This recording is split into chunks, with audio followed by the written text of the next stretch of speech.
சகோதர சகோதரிகள் அனைவருக்கும் வணக்கம்.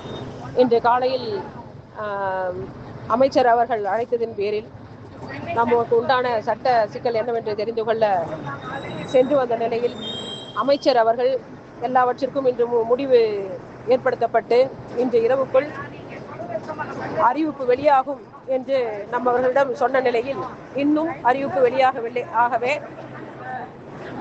முடிவேதும் தெரியாத காரணத்தினால் நாளை நம்முடைய இலக்கை நோக்கிய 13வது நாள் போராட்டம் தொடரும்.